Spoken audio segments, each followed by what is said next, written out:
Okay.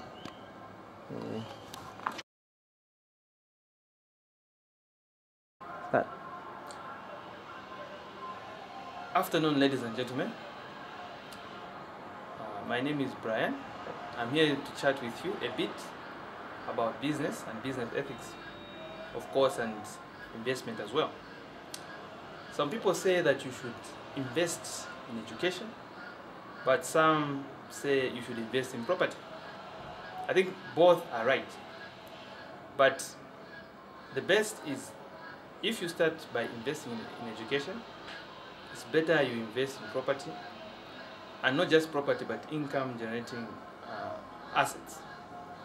Remember that investment simply means depositing money into a particular venture so as to generate profit. And when profits are generated, they must be reinvested back into the business so that profits accumulate. Now, earlier on I mentioned the issue of putting money into income generating assets. What that simply means is that you do not have to take your money and put it into a project that will not generate profit.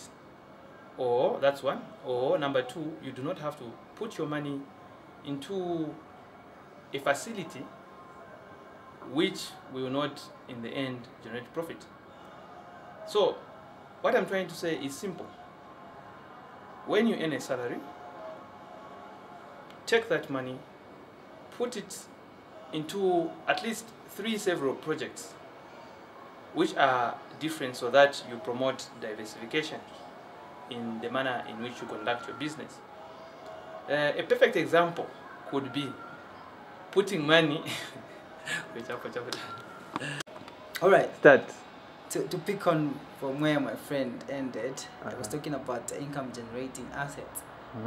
To further the definition of an income generating asset, I'll give an example of 2 individuals who are going to buy commodities, and from that example, we're going to see the distinction between an income generating asset and the other type of an asset which is not an income generating asset. For example, someone buys a fridge, for example. A fridge is an asset, but a fridge will not generate income. It is an asset because you can sell it and recover the money. Okay? If you bought a fridge, for example, at 2.5 million, after some time, of course, taking into consideration the depreciation, you can sell it at 2 million. That is not an income generating asset because it is not going to generate the money.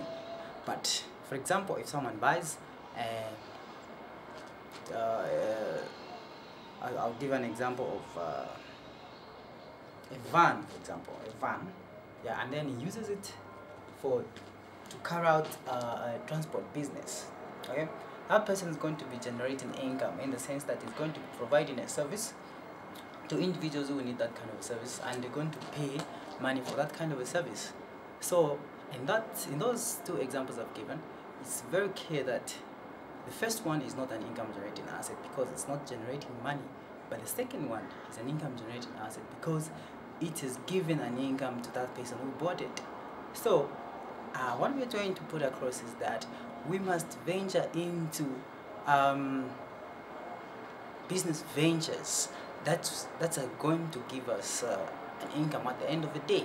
So as young entrepreneurs, we're encouraging other entrepreneurs to concentrate on buying or purchasing income generating assets, not luxury things. I've noticed that most of our colleagues are into luxury things, luxury commodities, and those luxury commodities are not assets at all, but liabilities. For example, if I like a BMW, a Benz, and I get it, I buy a Benz or a BMW, it's not going to generate money because that's just a luxury commodity. Of course, it's going to ease my transportation, but my movement, but I'm going to incur a lot of liabilities. For example, I have to pay tax, I have to repair, to take it for service, that is going to incur me a lot of money. At the end of the day, I'm going to find myself having financial challenges. But if someone decides to buy a minibus, for example, or a van, the example that I gave at first, it is going to make that person generate money. Of course, liabilities will be there, but at the end of the day, money is going to be generated, and that money can be used to venture into other business ventures. So we're trying to encourage other entrepreneurs, young entrepreneurs, to think in that line, so that we may even create better opportunities in our future.